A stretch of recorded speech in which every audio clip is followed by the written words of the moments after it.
വൃക്കകളെ affect ചെയ്യുന്ന രോഗങ്ങൾ എന്തൊക്കെയാണ്? കിഡ്നി ഫെയിലിയറിലേക്ക് തള്ളിവിടുന്ന മറ്റ് അവസ്ഥകൾ എന്തൊക്കെയാണ്? കിഡ്നിയുടെ ആരോഗ്യം സംരക്ഷിക്കാനായി നമുക്ക് ഭക്ഷണത്തിൽ ഉൾപ്പെടുത്താവുന്ന കാര്യങ്ങൾ എന്തൊക്കെയാണ്? ഒഴിവാക്കേണ്ടത് എന്തൊക്കെയാണ്? അതിന് എത്ര വെള്ളം കുടിക്കേണ്ടതുണ്ട്? നിർഭാഗ്യമെന്ന് പറയട്ടെ, നമ്മൾ ഡെയിലി കഴിക്കുന്ന അരി, ഗോതമ്പ്, പാല്, മുട്ട പോലുള്ള സാധനങ്ങൾ പോലും അലർജി ഉണ്ടാകാം.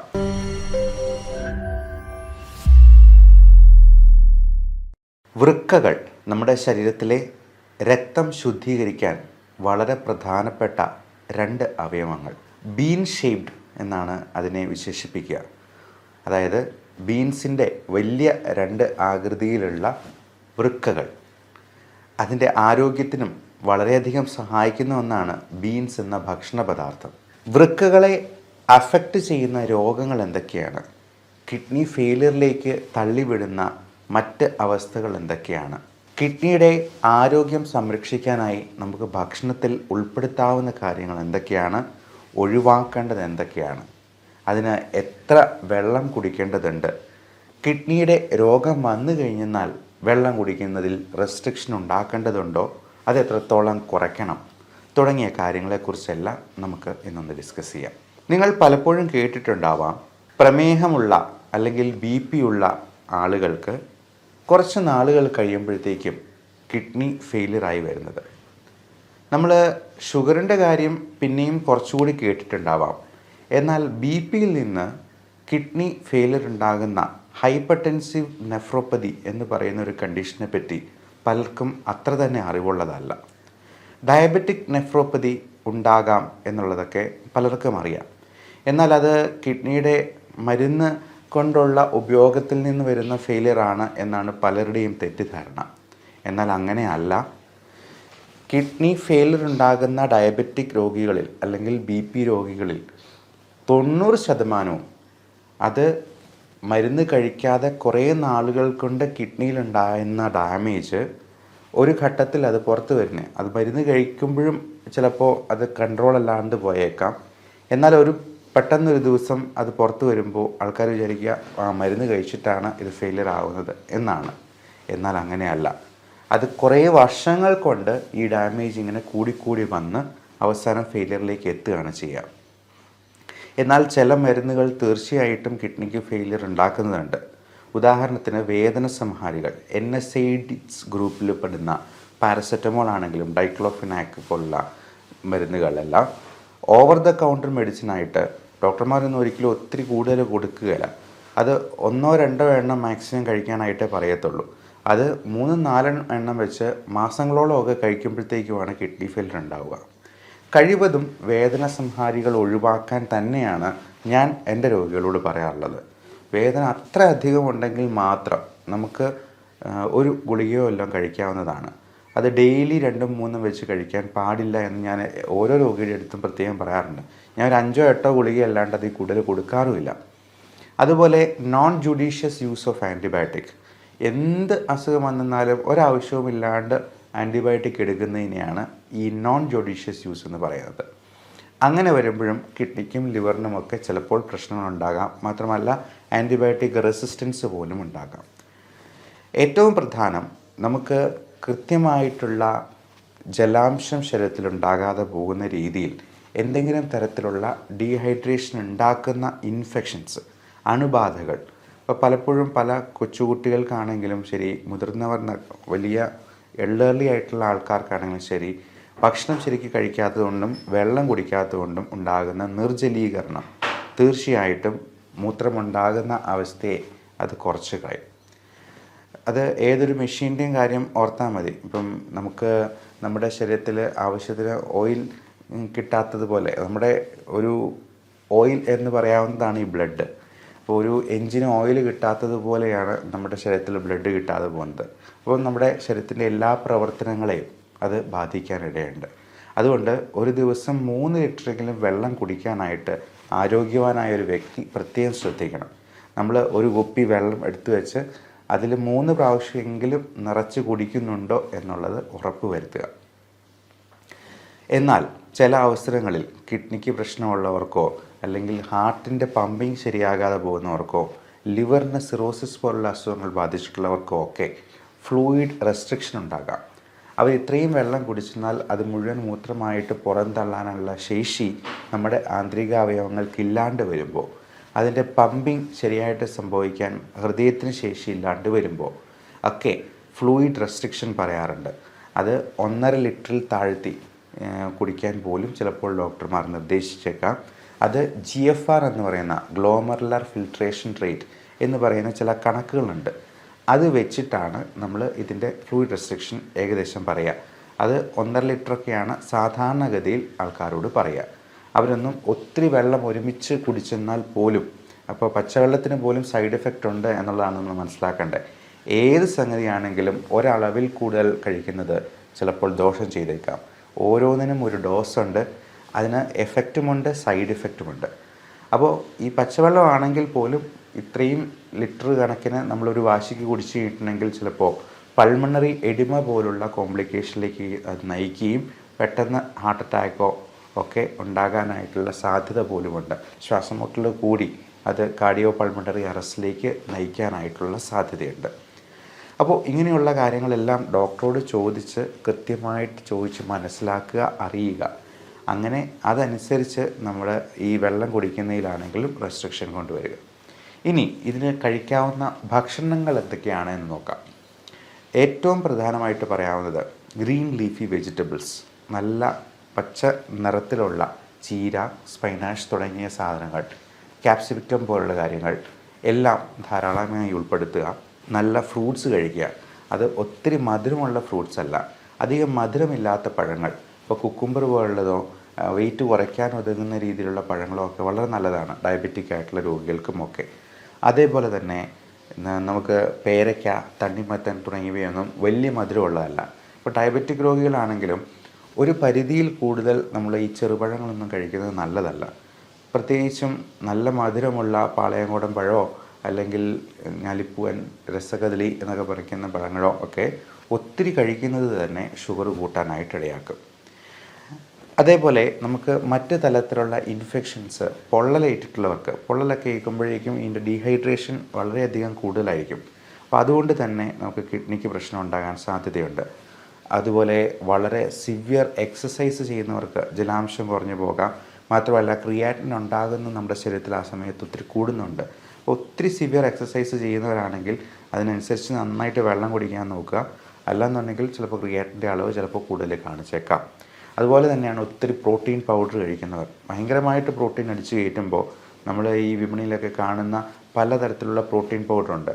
അപ്പോൾ അങ്ങനെയുള്ള അൺനാച്ചുറൽ പ്രോട്ടീൻ പൗഡർ കഴിക്കുമ്പോഴത്തേക്കും നമ്മൾ ഈ ഒരു കാര്യം കൂടി അതിൻ്റെ കൂടെ ശ്രദ്ധിക്കേണ്ടതുണ്ട്. യൂറിയ, ക്രിയാറ്റിനിൻ, യൂറിക് ആസിഡ്, ഇത് മൂന്നും ഇങ്ങനെയുള്ള ജിമ്മന്മാർ ഇടവേളകളിൽ ഒന്ന് ചെക്ക് ചെയ്യുന്നത് നന്നായിരിക്കും. അതേപോലെ കിഡ്നിക്ക് പ്രശ്നമുണ്ടാക്കുന്ന മറ്റൊരു പ്രശ്നമാണ് പാമ്പ് കടി, പ്രത്യേകിച്ചും അണലി വർഗത്തിൽപ്പെട്ട പാമ്പിൻ്റെ കടിയേൽക്കുന്നത്.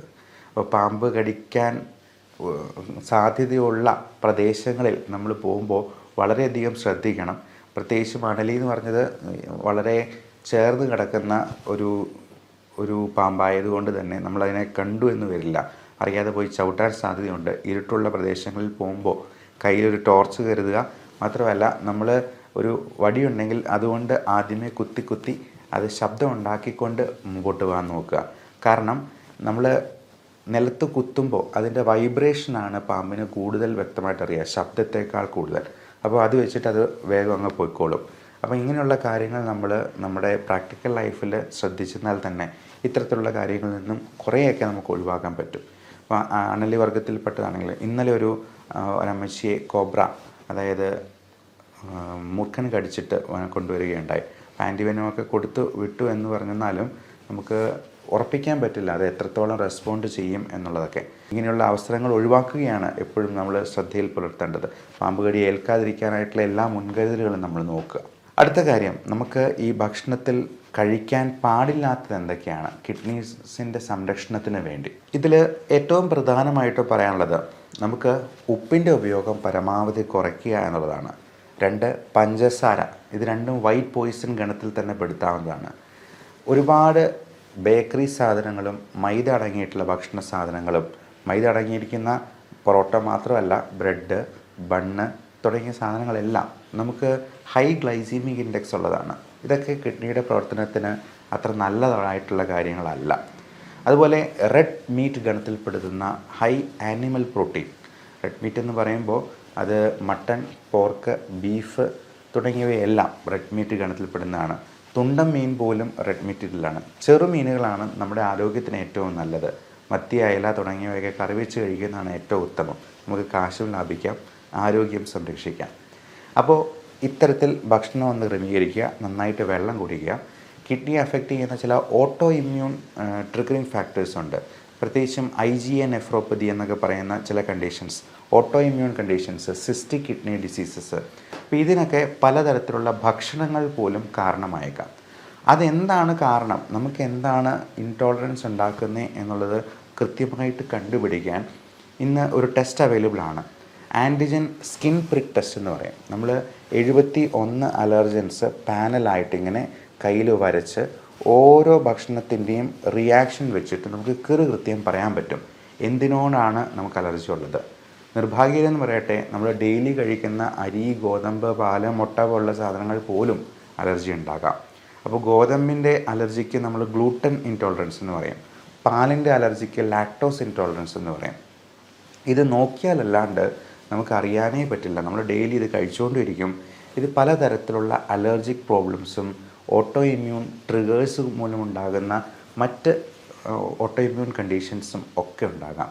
ഈ ഓട്ടോ ഇമ്മ്യൂൺ കണ്ടീഷൻ എന്ന് പറയുന്നത് നമ്മുടെ ശരീരത്തിലെ കോശങ്ങൾക്കെതിരെ നമ്മുടെ ശരീരം തന്നെ ആൻറ്റിബോഡീസ് ഉൽപ്പാദിപ്പിച്ച് പ്രതികരിക്കുന്ന ഒരവസ്ഥയാണ്. അപ്പോൾ ഇത്തരത്തിലുള്ള ടെസ്റ്റുകൾ അവൈലബിളാണ്. ഇതിൽ ഒഴിവാക്കാൻ പറ്റാത്ത കാര്യങ്ങൾക്ക്, ഉദാഹരണത്തിന് പൊടി അല്ലെങ്കിൽ പുക. ഈ പൊടിയിൽ തന്നെ 3 തരത്തിലുള്ള ചെള്ളുകളുണ്ട്, ഡസ്റ്റ് മൈറ്റ്സ് എന്ന് പറയും. അതുപോലെ പല തരത്തിലുള്ള ഫംഗസ് ഉണ്ട്. അതൊരു 3-4 ടൈപ്പ് ഫംഗസ് നമ്മൾ ഈ ടെസ്റ്റിൽ നോക്കാറുണ്ട്.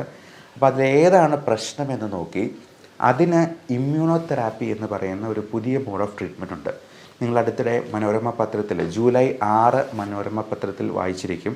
ഇമ്മ്യൂണോതെറാപ്പി എന്ന് പറയുന്ന വളരെ അത്ഭുതകരമായിട്ടുള്ള ഒരു പുതിയ ചികിത്സയെപ്പറ്റി. അതുവഴി ക്യാൻസറിൽ നിന്ന് മോചിതയായി വന്ന ഒരു ലേഡിയുടെ ഒരു കഥ ഫ്രണ്ട് പേജിൽ തന്നെ ഉണ്ടായിരുന്നു. അപ്പോൾ ഈ ഇമ്മ്യൂണോതെറാപ്പി എന്ന് പറയുന്ന ട്രീറ്റ്മെൻറ്റ് ഇങ്ങനെ പല അസുഖങ്ങൾക്കും നമുക്ക് ഉപയോഗപ്പെടുത്താവുന്നതാണ്. ഇങ്ങനെയുള്ള കാര്യങ്ങളെക്കുറിച്ച് നിങ്ങളെ ഡോക്ടറോട് ചോദിച്ച് മനസ്സിലാക്കുകയും ചെയ്യാം. ഇനി കിഡ്നിയുടെ ആരോഗ്യത്തിനായിട്ട് നമ്മൾ ചെയ്യേണ്ട കാര്യം, നന്നായി വെള്ളം കുടിക്കേണ്ടത് അത്യാവശ്യമാണ്. ഈ വെള്ളം കൂടി നമ്മൾ കിഡ്നിക്ക് രോഗമുണ്ടായി തുടങ്ങി എന്നറിഞ്ഞു കഴിഞ്ഞിട്ടുണ്ടെങ്കിൽ അതിൽ റെസ്ട്രിക്ഷൻ ഉണ്ടാക്കേണ്ടതാണ്. നമ്മൾ മൂത്രം ഒഴിക്കുമ്പോൾ ഇടയ്ക്കിടയ്ക്ക് മൂത്രത്തിൽ പതയുണ്ടോ എന്നുള്ളത് നോക്കുക. അങ്ങനെ സംശയമുണ്ടെങ്കിൽ ഒരു യൂറിൻ റൊട്ടീൻ എക്സാമിനേഷൻ നടത്തി ആൽബുമിൻ 2+നോ 3+നോ ഒക്കെ കാണുവാണെങ്കിൽ മൈക്രോ ആൽബുമിൻ യൂറിയ ഉണ്ടോ എന്നുള്ള ഒരു ടെസ്റ്റ് കൂടി ഒന്ന് നടത്തി നോക്കുന്നത് ഉചിതമായിരിക്കും. അതേപോലെ കൃത്യമായുള്ള ഇടവേളകളിൽ യൂറിയ, ക്രിയാറ്റിനിൻ, യൂറിക് ആസിഡ് തുടങ്ങിയവ നോക്കുക. അത് കൃത്യമല്ല എന്നുണ്ടെങ്കിൽ ഡോക്ടറോട് ചോദിച്ചതിന് വേണ്ട ക്രമീകരണങ്ങൾ നടത്തുക. ഇനി ഇതിന് കൊടുക്കാവുന്ന ചില മരുന്നുകളുമുണ്ട്. വളരെ സേഫായിട്ടുള്ള, സൈഡ് ഇഫക്റ്റ് ഒന്നുമില്ലാത്ത രീതിയിലുള്ള മരുന്നുകളാണ് നമ്മൾ കിഡ്നി പ്രശ്നമുള്ളവർക്ക് കൊടുക്കുക. അപ്പോൾ ആൻറ്റിബയോട്ടിക്സ് ആണെങ്കിൽ പോലും കൊടുക്കേണ്ടപ്പോൾ റീനൽ ഡോസേജ് എന്ന് പറയും. അതായത് സാധാരണ ആൾക്കാർക്ക് കൊടുക്കുന്നതിൻ്റെ പകുതിയൊക്കെ ആയിരിക്കും ഇങ്ങനെയുള്ള കിഡ്നി രോഗികൾക്ക് കൊടുക്കുക.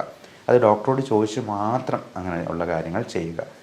അപ്പോൾ ഇതിന് സേഫായിട്ട് കൊടുക്കാവുന്ന ചില മരുന്നുകളുണ്ട്. NSetile-cysteine എന്ന് പറയുന്ന ഒരു മരുന്നുണ്ട്. അത് എഫർവെസൻ ടാബ്ലറ്റ്, അതായത് വെള്ളത്തിൽ ജസ്റ്റ് ഒരു ഗ്ലാസ്സിൽ ഒരു ഗുളിക ഇട്ടെന്നാൽ അതിങ്ങനെ അലിഞ്ഞ് ചേരും, ഒരു ഓറഞ്ച് ജ്യൂസ് പോലെ. അത് കുടിച്ചു കഴിഞ്ഞാൽ നമുക്കുള്ള ഗുണം, നമ്മുടെ ശരീരത്തിലെ ടോക്സിൻസിനെ എല്ലാം അത് മൂത്രമായിട്ടും മലമായിട്ടും അതങ്ങ് പുറന്തള്ളുന്നതാണ്. നമ്മൾ പൾമണോളജിസ്റ്റിനൊക്കെ ആണെങ്കിൽ കഫം ഇളകി പോകാനായിട്ട് അത് ഉപയോഗിക്കാം. അതുപോലെ കിഡ്നിക്കും അത് ടോക്സിൻസ് എല്ലാം റിലീവ് ചെയ്യാനായിട്ട് ഹെൽപ്പ് ചെയ്യും എന്നുള്ളതാണ്. അതുപോലെ കാൽഷ്യം അസറ്റേറ്റ് പോലുള്ള കോമ്പൗണ്ട്സ് നമ്മൾ കിഡ്നി പേഷ്യൻസിന് കൊടുക്കാറുണ്ട്. ഈ ഇങ്ങനെ പേഷ്യൻസിന് pH ചിലപ്പോൾ വേരിയേഷൻസ് വരാം. ഇപ്പോൾ നമ്മുടെ നോർമൽ ബ്ലഡിൻ്റെ pH 7.35 to 7.45 ആണ് എന്ന് പറയുന്നത് വളരെ കൃത്യതയുള്ള ഒരു റേഞ്ചാണ്. അത് 7.34 ആയെന്നാൽ പോലും അസിഡോസിസ് ആണ്. അതുപോലെ 7.46 ആയെന്നാൽ പോലും ആൽക്കലോസിസ് ആണ്. അപ്പോൾ ഇത് പലപ്പോഴും കിഡ്നി രോഗികളിൽ ഈ pHൻ്റെ ലെവലിൽ വ്യത്യാസം വരാം. അത് അസിഡോസിസിലോട്ട് പോകാം. ആ അസിഡോസിസ് തന്നെ റെസ്പിറേറ്ററി അസിഡോസിസ് ഉണ്ട്, മെറ്റബോളിക് അസിഡോസിസ് ഉണ്ട്. അതായത് ലങ്സും കിഡ്നിയുമാണ് ഈ pH ലെവൽ മെയിൻറ്റെയിൻ ചെയ്യുന്നതിൽ ഏറ്റവും പ്രധാനപ്പെട്ട പങ്ക് വഹിക്കുന്ന 2 അവയവങ്ങൾ. അപ്പോൾ കിഡ്നിക്ക് പ്രശ്നമുള്ളപ്പോഴത്തേക്കും ലങ്സ് അതിനെ കോമ്പൻസേറ്റ് ചെയ്യാനായിട്ട് ശ്രമിക്കും. ചിലപ്പോൾ കോമ്പൻസേറ്റ് ചെയ്യാനായിട്ട് അവൻ സക്സസ്ഫുൾ ആയില്ലെന്നുണ്ടെങ്കിൽ ഇത് അസിഡോസിസ് ആയിട്ട് തന്നെ കണ്ടിന്യൂ ചെയ്യും. അങ്ങനെ വരുമ്പോൾ പലപ്പോഴും സോഡ ബൈകാർബണേറ്റ് പോലുള്ള മരുന്നുകൾ ടാബ്ലറ്റായിട്ടും ഇഞ്ചക്ഷനായിട്ടും ഒക്കെ കൊടുക്കുന്നത് നിങ്ങൾ പലപ്പോഴും നിങ്ങളുടെ റിലേറ്റീവ്സിൽ തന്നെ കണ്ടിട്ടുണ്ടാവാം. അപ്പോൾ ഇത്തരത്തിലുള്ള പല മരുന്നുകളും കിഡ്നിയുടെ ഫങ്ഷൻ നമ്മൾ പ്രൊട്ടക്റ്റ് ചെയ്ത് നിർത്താനായിട്ട് നമ്മൾ ശ്രമിക്കാറുണ്ട്. ഇതിലൊന്നും ശരിയായില്ല, യൂറിയ ക്രിയാറ്റിൻ കൂടി പോവുകയാണ്, ക്രിയാറ്റിനിൻ 5ഉം 6ഉം ഒക്കെ ആയി പോവുകയാണെന്നുണ്ടെങ്കിൽ ഡോക്ടർ ഇതിൻ്റെ അവസാന ഓപ്ഷനായ ഹീമോഡയാലിസിസ് എന്ന ഇതിലേക്ക് എത്തും. ആഴ്ചയിൽ 1 ഉം 2 ഉം തവണ, ചിലപ്പോൾ 3 തവണ വരെ ഹീമോഡയാലിസിസ് ചെയ്യുന്നത് അത്ര നല്ല അനുഭവമായിരിക്കില്ല. അപ്പോൾ ചെറുപ്പക്കാർക്കാണ്, വലിയ പ്രായമായിട്ടൊന്നുമില്ല, മറ്റ് അവയവങ്ങൾക്കൊന്നും വലിയ ഡാമേജ് ഇല്ല എന്നുണ്ടെങ്കിൽ ഒരുപക്ഷെ നിങ്ങളുടെ ഡോക്ടർ ഹീമോഡയാലിസിസ് എന്ന ഓപ്ഷനിൽ നിന്നും അടുത്ത പടിയായിട്ടുള്ള കിഡ്നി ട്രാൻസ്പ്ലാന്റേഷൻ എന്ന ലെവലിലേക്കും ചിലപ്പോൾ ചിന്തിച്ചേക്കാം. അപ്പോൾ അതിനൊക്കെ മുമ്പ് നമ്മുടെ കിഡ്നീസിനെ സംരക്ഷിച്ച് നിർത്തി രോഗങ്ങളെ അകറ്റി നിർത്താനായിട്ട് നമുക്ക് പരമാവധി നമ്മുടെ ജീവിതചര്യയിലൂടെ തന്നെ നോക്കാനായിട്ട് ശ്രമിക്കാം. Thank you.